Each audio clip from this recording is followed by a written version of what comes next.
What if you could genuinely trick your brain into not just tolerating discipline, but actually craving it? That heavy word, that thing we often dread, isn't about willpower. It's about smarter psychology. Sounds wild, impossible even. Science says it's not. By the end of this, you'll know how to flip that switch and transform your relationship with every challenging goal. Here's the truth.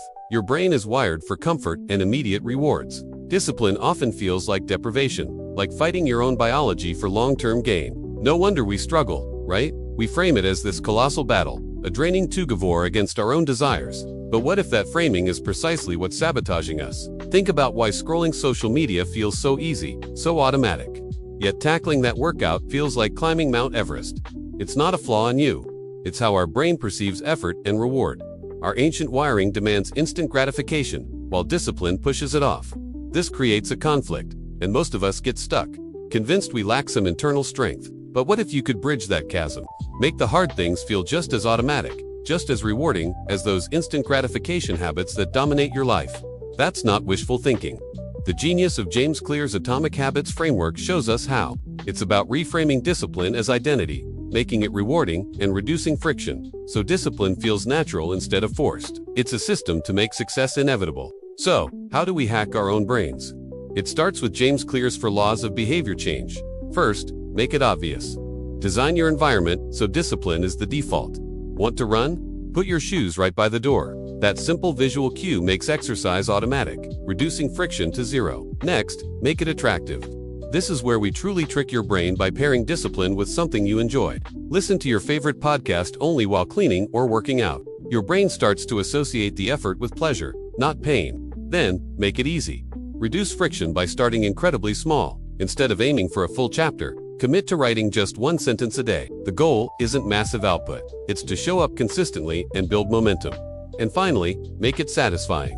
Your brain craves rewards. Track your progress visually. A habit tracker, a streak counter. That immediate dopamine hit, that sense of accomplishment, reinforces the behavior, making your brain want to do it again. These 4 laws also form the bedrock of some even deeper psychological tricks to rewire your brain. The most profound is the identity shift. Stop saying, "I need to be more disciplined." Start saying, "I am a disciplined person."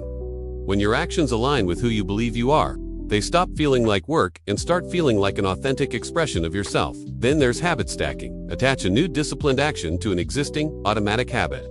After I brush my teeth, I'll meditate for 2 minutes. No willpower needed. The existing habit acts as a trigger. Environment design takes make it obvious a step further. Remove temptations entirely. Want to eat healthier? Don't keep junk food in the house. Make the wrong choices impossible and the right choices inevitable. And finally, embrace 1% improvements. Discipline isn't about grand gestures. It's tiny, consistent actions compounding over time. A little bit better each day adds up to astonishing change without the overwhelming pressure. Let's make this real. Imagine you want to build discipline around studying. Make it obvious. Put your textbooks and notes on your desk tonight. Open to the page you'll start on. Make it attractive. Play your favorite calm instrumental music, or make a special cup of tea you only drink while studying. Make it easy. Commit to just 15 minutes, not an hour, just 15. The goal is to start, not to finish a thesis. Make it satisfying. Finish 15 minutes. Mark it off on a calendar or app. Watch those green squares stack up, giving your brain that immediate win. Do this consistently, and your brain starts to associate studying with pleasure, not struggle. It transforms from a dreaded chore into part of your identity, something you genuinely look forward to. So, the bottom line is this: discipline isn't about willpower. It's about designing habits so your brain craves them. By consciously making desired actions obvious, attractive, easy, and satisfying, you bypass your brain's natural resistance. You stop fighting yourself and start collaborating with your own psychology, leveraging its wiring instead of battling it. You literally trick your brain into liking discipline, making it feel natural, not forced. Now, I challenge you. Pick just one tiny habit you want to build today. Just one. How can you make it unavoidable, enjoyable, effortless, and rewarding? What will that one habit be? Let me know in the comments below. Remember, the journey of 1,000 miles begins with a single, intelligently designed step. Go make that step.